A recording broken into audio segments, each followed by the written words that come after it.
Hello everyone and welcome back to Final Girl for the first video played on the official mats that you can get for the game. I think they were part of the original Kickstarter for the first season of Final Girl a while back. Managed to find a copy on eBay pretty cheap, so I went for those. And this is how the game is officially meant to be laid out. It's going to be a little bit more awkward for video recording. We'll be focusing mostly on the killer board and the play board up here. You'll just have to take my word for it that I'm tracking everything else down here where the horror track is, the time track, everything you would use from the board. It's just on a neoprene mat now instead.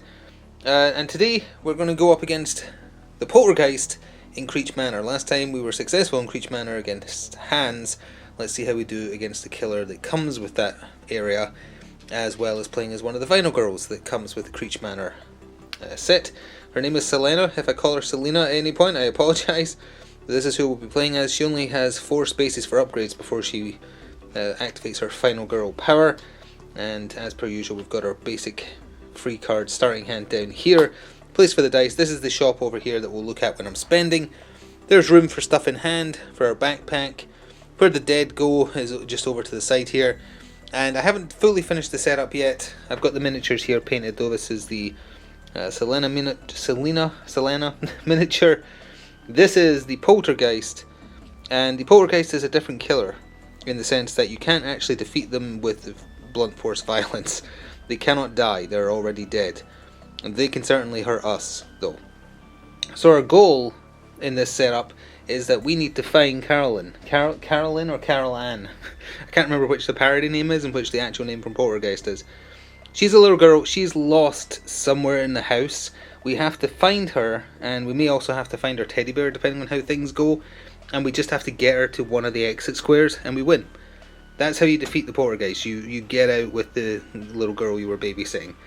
So I need to set up the manor, which means we need to do the final step of prepping. So we need to draw a setup card and an event card. Incidentally, you set up the item cards in this scenario a little differently. It tells you how to do it with the documentation that comes with it, so that Carolyn and her teddy bear are somewhere hidden in the house, but they're not right on top of the deck. Anyway, let's do this one. Creep Show. Okay, so the killer's up there, we're right at the front door. Not that many survivors actually. It could be good or bad. So that's the setup we'll go with. I'll do that in between takes. And all we need now, well actually you know what, we'll draw the event at the first turn, why not? So here's how the Creech Manor is going to look as we start the game. I forgot to cover, but the basic action for the Poltergeist over here is move towards either a victim or the Final Girl and attack. So she is violent.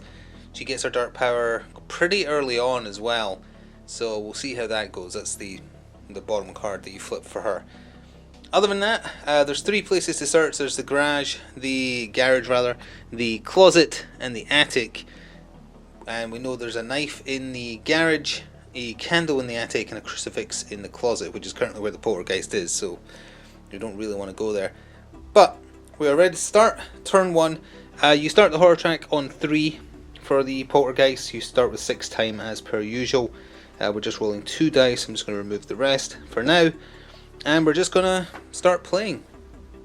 So it would help that I draw an event card, because I said we would do that at the start of the game, which we're at now. I was about to play my first card. Alright, we're going to draw the top of the event deck. There might be more. There's space on the neoprene mat for 3. Helicopter rescue. This is a lot of text. One moment. Place a helicopter token on the roof of the house. Once during the game you may move from the attic to the helicopter as though they were adjacent.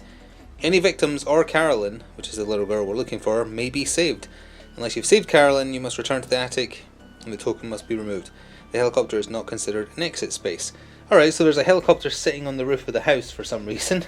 I will look out that icon. I don't think... Oh, I do have it handy, actually. Let's see. That's the rope. There's the helicopter. So there's a helicopter just chilling on the roof up there.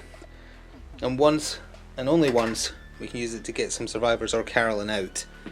So that's another exit space. That's good. Alright, anyway, on with my turn. We're going to do the classic turn 1 play of trying to walk, which is harder than you would think in this game. Rolling 2 dice, and we got 2 blanks. So move 1 space, suffer 1 damage, and lose 2 time, or just lose 2 time. I don't want to lose any health because she only has... Oh no, wait, she has 6 health. She's pretty tanky. I'll lose 1 health and lose 2 time and move 1 space. We move into the foyer. I'll play my other walk card because I'm hoping to get close to the garage to start searching it. So there's the other walk card being played. I'll just put it there.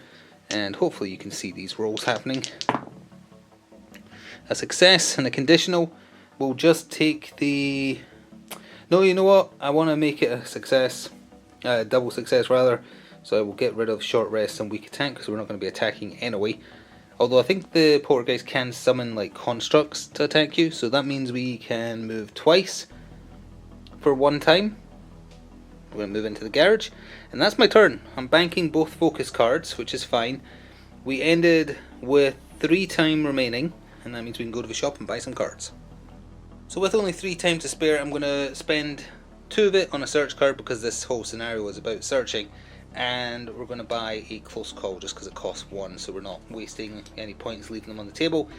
With the shopping phase done, the free cards I spent go into the 0 cost pile here. We'll get them back next shop phase. And with that, it's time to draw some terror cards. So as with the other times we've played Final Girl so far, the terror deck is a mixture of killer specific and location specific cards. You mix them all together, you draw 10, no telling which is in and what's out. So let's draw the first one and see what happens. Oh no, sorry, we would do the killer movement first. I forgot we're playing a killer that moves by default. The only adjacent room she can go to is right there. Doesn't attack anyone, there's no one there. So then we do terror card. Gotta remember that, unlike hands doesn't get movement until a bit in. Let's see. Everything was flying around. So we raised the horror level, so it goes up to 4. Place the poltergeist with the closest victim or in your space if there's no victims. Well, the closest victim is adjacent. Does it say adjacent? It just says closest. I guess adjacent is because she can't... Well, a poltergeist could float into the attic, I'm sure, but there's not actually a link there, so I'm going to presume you have to do this. And she just kills them, unfortunately. So that raises her bloodlust, and I just realised I forgot to put the bloodlust token on. But that is 1 dead person already. So her horror track moves up 1, and that means horror goes up again to 5. She's still only doing 1 damage. Oh, you know what? She moves 2 by default. So actually, she would have made it to them in her phase and killed them. So she would have come in here and killed 1 of them. That's a terrible start. Good grief. That means we have to reveal her dark power already. Oh no. And it will also mean we have to panic those 2 survivors in a second. I think you reveal the dark power first. I'm not 100% sure on that, but either way, let's see what our minor dark power is. Eternal Despair. Lovely. Whenever you resolve a horror roll, lose 1 time for every 1 showing on the die after rerolls. Oof, okay, that is very rough. Alright, so we'll come back here a little bit because before we end the turn, those 2 victims in the room that just saw their friend get killed by a poltergeist, let me just make sure they panic. Yep. Okay, so they panic. They can only really go with a 5 and a 6, so I'll just roll twice. A 3 and a 1, they stay where they are with the poltergeist in the attic. That is a bad start. So my next turn starts. I'm just going to try and roll the dice safely here without trying to fit the dice tray in. I think that will be easier overall. We're going to start with a focus because I want to try and bring down the horror level. So we're just rolling 2 dice still. Let's see what we can get. A success and a conditional. I'll just take the conditional. I'll just take the 1 success rather. So we lower horror by 1, goes back down to 4, costs us 1 time.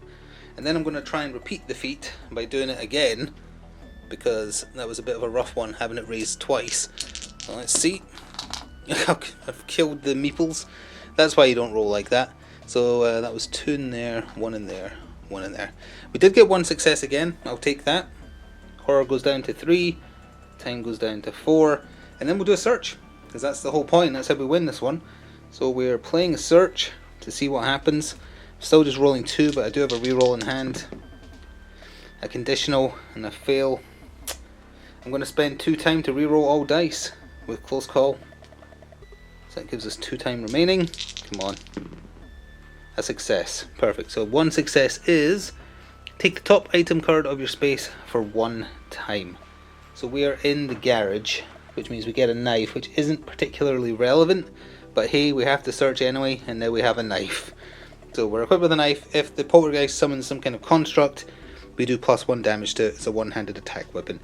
And with that, we go to the buying phase for a whole 1 point to spend.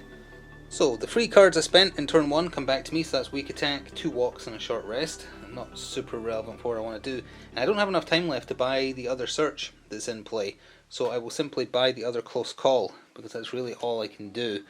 And with that, the free cards I spent and the spending cards I spent go into the shop, and it's over to the killer phase. Well, the poltergeist doesn't need to go walkies, because she's in a room with 2 meeples, murders one of them instantly, and that raises her bloodlust. She's still on 1 damage, moves 2. The horror level goes up by 2 the next time she kills someone, which is not good, or it might just go up right now with the terror card actually. So let's draw that and see what horrors await.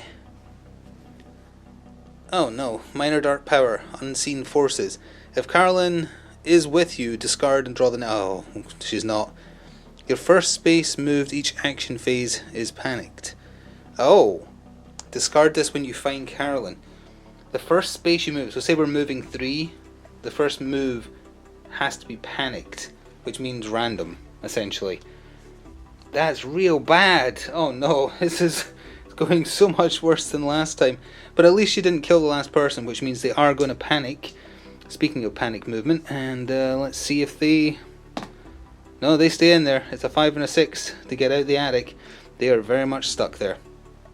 So I'm not really going to do much with my turn, unfortunately. I'm not going to move. The only thing I'm going to play is a short rest to try and get back the 1 health I used, just because there's not much else I can do, and that means we have lots of time banked to buy search cards. So 1 success, 1 conditional success. I'll just take the 1 success, cost me 1 time, and heals 1, which means she's back to full health. All that's left in hand is a close call, 2 walk cards, and a weak attack. None of them are particularly relevant other than for rerolls and discarding. So that's my turn. Yeah, it didn't do much. So for my spending, we get the 2 focus cards back. I'll be using those. How many cards does that give us in hand? 1, 2, 3, 4, 5, 6.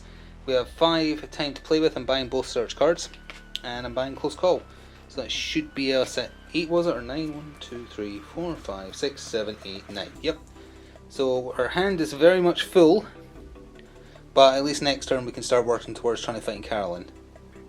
Meanwhile, horrible things happen in the attic. The last victim is murdered, and with that, horror goes up by, or bloodlust goes up by 1, which in turn means she's now doing 2 damage per attack. She still moves 2, but horror goes up by 2.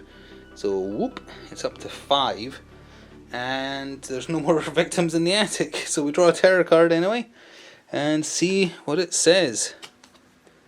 It's a fake. Discard a random item. If you have no items, discard and draw the next terror card. Well, that knife we found, turns out it was a prop knife, and it's out of there. It's useless. It was plastic, or it pushes in when you try and stab somebody. Then she moves towards the closest victim, or final girl, and attacks.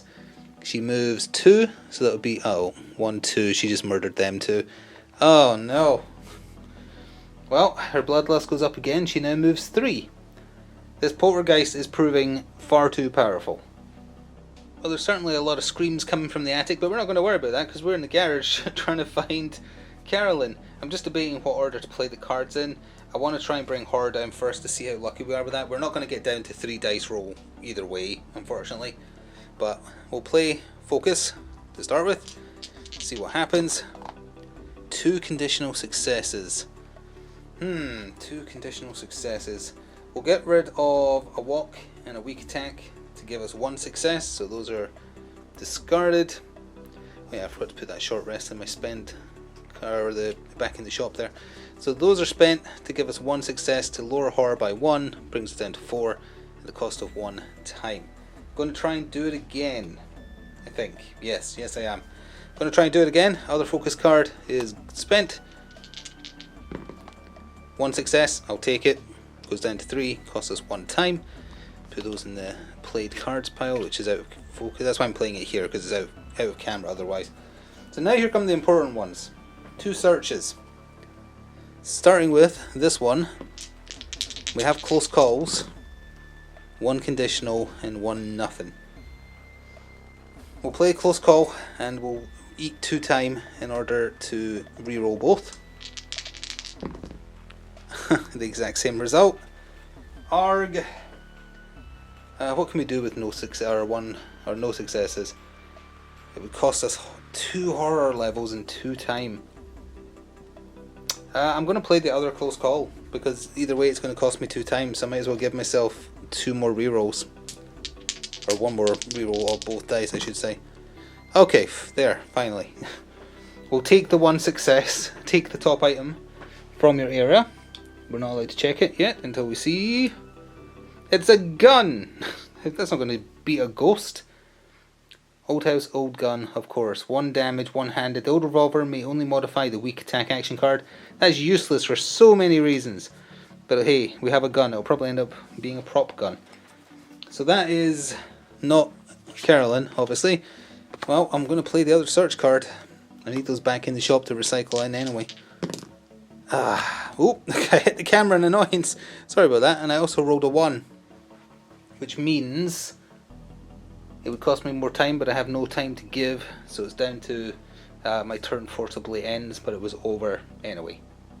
There is nothing I can do from the shop. I get a short rest card back, and that is literally it. Every card I spent that turn now goes into the shop. Those the 2 search cards are back in there, the 2 close calls are back in there, and a few free cards are back in there. This is not going well. Well, let's check in with the poltergeist who's murdering everyone on the upper floors, moving 3 spaces. The next closest target is still this victim over here, because they have to drop down, but then they have to come down here to get to the top of the foyer there. So I presume, yeah, 1, 2, 3 puts them closest to a victim. So they would do that. They attack, but there's nothing on their square, so they don't do anything there. But the terror card might have movement involved, so let's see. Oh, did that clown just move? A clown doll appears. You may play action cards that inflict damage if you wish, then if it's alive, resolve. I have no cards in hand that do damage. I have a short rest and a walk. You take damage equal to the killer's attack value. You may defend as normal. If you take damage, raise the bloodlust, and then the clown disappears. So she just hit me for 2 damage, unfortunately, because I have no way of defending myself either. So a clown jumped out the shadows in the garage, stabbed us for 2. Bloodlust goes up. The poltergeist stats stay the same for now. They go up again soon though. And then the clown vanishes with a creepy laugh. Wonderful. So my turn again. I'm going to try and play the walk card because my options are real limited. It's that or rest. Although actually I might as well rest first, because we have now been hurt for 2. I wasn't going to play it originally because there was no point. But sure, we'll play a short rest, see what we can get. We'll take the 1 success, so it costs us 1 time, and we heal only 1. So we're still missing 1 health, but better than nothing, I suppose. So that's a played card. And then I'm going to play the walk card because I'm going to try and get the victim that's been sitting in the garage watching me raid through boxes. Try and get them out. We really, because I have to panic my first movement, we really want 2 successes here. We got 1 success, so I can move, but I have to panic move a 2. Nope, you need a 3 or a 6 to get out of the garage. That was a waste of a turn. So I get back a bunch of free cards. The other walk card, both focus cards, the weak attack card, and that gives us, we ended the turn with 5 to spend. It's going to be 2 search cards then, and 1 close call, because that's the way you do this one. And then the 2 cards I just played go into the free space there, and it's right back to the killer who's definitely going to murder someone. Hello, yes, I believe you ordered a stabbing. The poltergeist walks in here, stabs this victim to death. Horror track goes up. She now moves 4. Still only does 2 damage, but the horror level goes up. So it's up to 4. Doesn't change how many dice we're rolling anyway. And then we roll a draw a terror card, rather. Sorry. I think we're at the halfway point. Something is coming through the wall. If there are no victims on the board, just know there is. All victims panic. Any victim that exits through a window is killed. So they're just leaping to their doom. Okay, let's start with the one in the room, in the garage then, with me. Literally the only way out is a 3 or a 6. We'll start with the one at the window. If this is a 5 or a 6, they jump out the window and die. Well, there was a dice-related murder. They did not die, but they do panic out the door. So in fact, they're over here. This one panics 2. Nope, you need a 3 or a 6. Out into the foyer you go. Not too bad. Yeah, so any victim that exits through the window is killed. But then we draw another event card. So the next event card on the list, Liquid Courage. Victims will follow you into the killer's space. Okay. That might be relevant if the poltergeist tries to block the exit here. So I have a bunch of stuff I want to do this turn, but I need my dice rolls to be nicer to me. Let's start with a search. We'll do it the opposite way around this time, and maybe that'll make it be in our favour. Well, yeah, okay. I just want to take the top item. See who or what it is. Let's do it. A list of things in the... Immediately roll a die. Reveal any item... reveal all of the item cards in the associated item deck, keeping their order the same. Wow! Okay, so I have to roll, unfortunately. If I get a 1 or a 2, that's where I am, and that means it's less valuable because there's only 2 cards left here. A 6. A 6 is the attic, and then you discard. So we look at all the items in the attic. Oh, that's the closet, sorry. Keeping the order exactly as it is. So it's got a crucifix, a candle on top, rather. Then it's an energy drink. Then it's... then it's Carolyn. Then it's Lucky Dice. She's hiding in the murder attic, you silly girl. Well, at least I know she's there. At least I know she's there. Well, in that case, let's play a focus, because I don't need the search card right now anymore. I know where I'm going. I'm running up to the attic. Oh, 2 successes. Gain 2 time. Oh yeah, the search cost me 1, right? Yeah. So we're up to 7. Lower horror. And then I only have a basic walk card, unfortunately, so we'll have to play that, but I'll need to buy some sprints now. 2 conditional successes.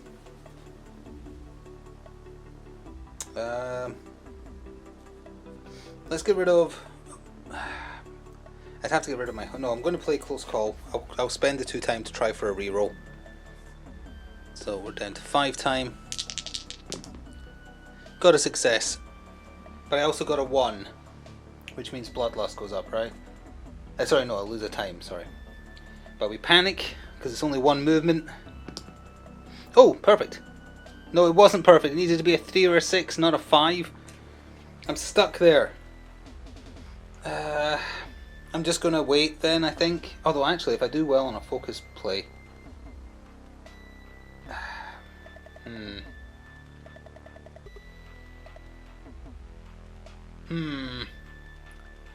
No, I'm just going to hold on to my hand as is. Well, it's now a mad dash up to the attic where we know Carolyn is hiding. I've got 4 time left. I'm buying both sprint cards, and that is it. That's how we're going to try and dash up there as fast as possible next time. So the cards and we get a walk card and a short rest back from our free cards. A walk, a focus, they go into the free pile, and search and a close call go back to their respective piles. And it's time for the killer to do a murder. So moving 4 now? Yeah, 4. 1, 2, 3, 4. Hello, closest victim. You're now a murdered victim.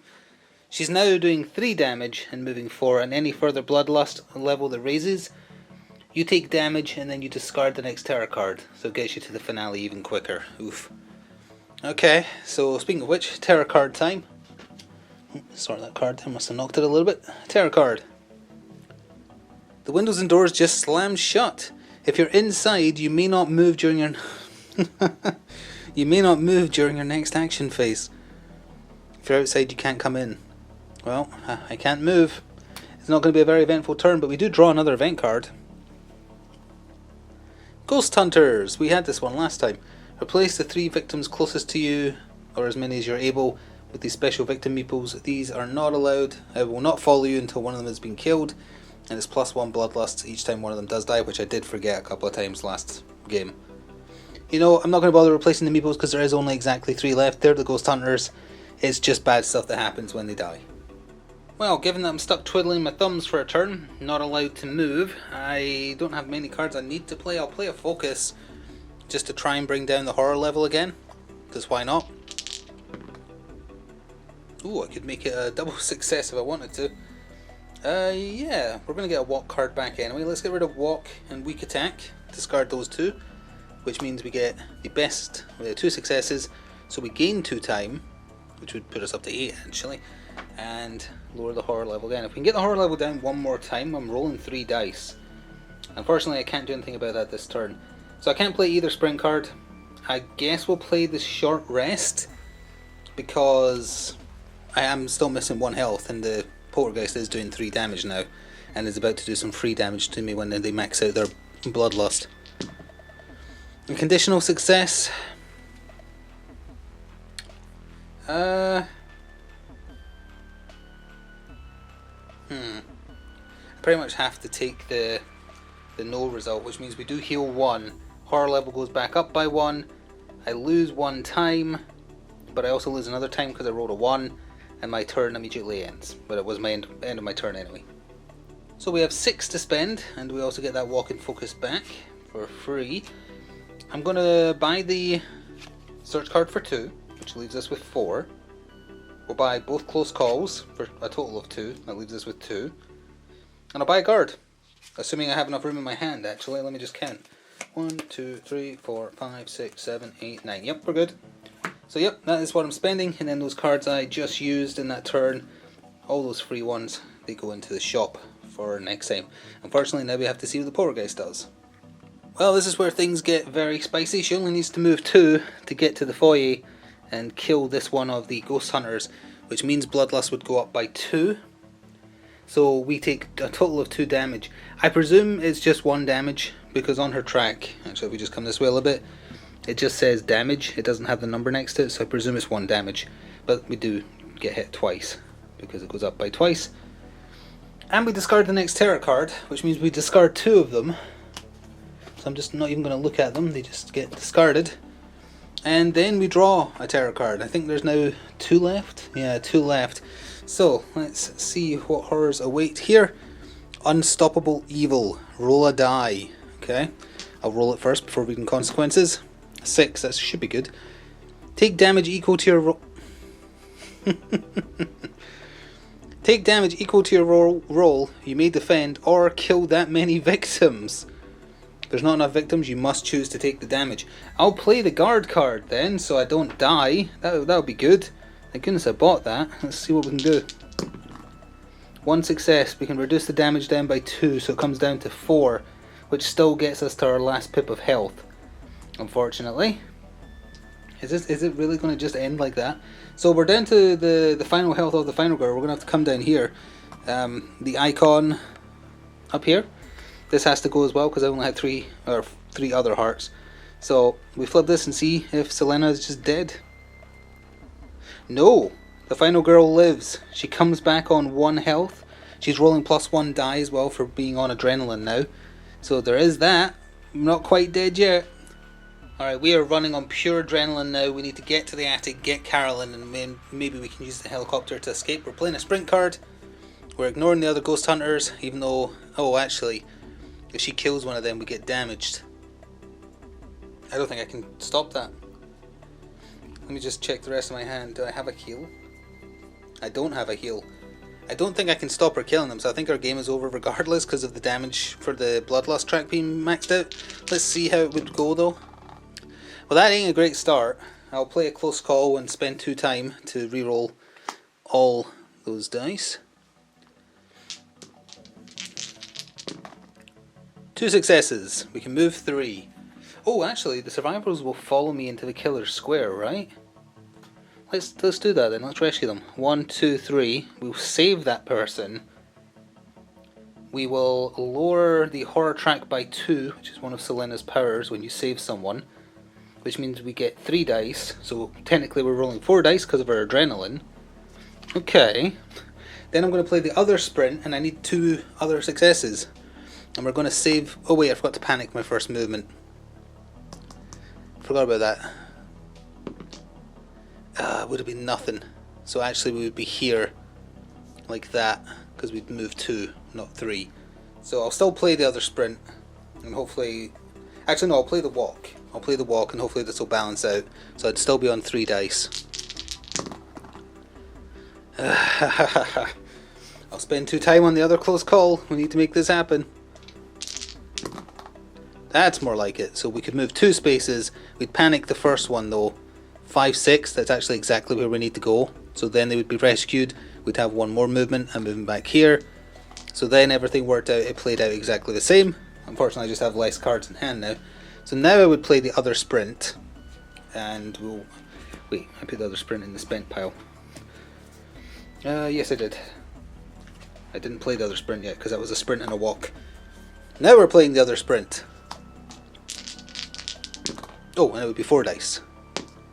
That was a conditional. I kind of need the 2 successes, unfortunately. So we'll get rid of a focus and one of the search cards. It's all or nothing to make one of those count as a success, which means we can move 3 spaces. Got to panic the first one though. Please be a 4. Oh! 1, 2, 3. We got them out, but is there any way for me to save her from the poltergeist? Move 1 space, gain 2 time, take a search card. At best I can move 1 space, but she's still going to catch us. I just realised, even with saving those 2 ghost hunters, I still can't stop her. Oh wait, no, it's 1 flat damage. Oh no, but we only have 1. I couldn't heal myself. I can move 1 space, I'll hide over here, but it rolls round to her turn. She's moving 4, 1, 2, and unfortunately she splats her final 1 health we got from the adrenaline. If I'd ignored them and went up into the attic, she would have done enough damage to kill us anyway, just from the bloodlust being maxed out, dealing damage. So there wasn't any way I could have won that in the end there, but at least the way I played it out, I saved 2 people's lives. Carolyn, no. She's in the attic, she's getting eaten by the ghost or whatever. We didn't even get to see the finale. We were 1 card away. What would the finale have been?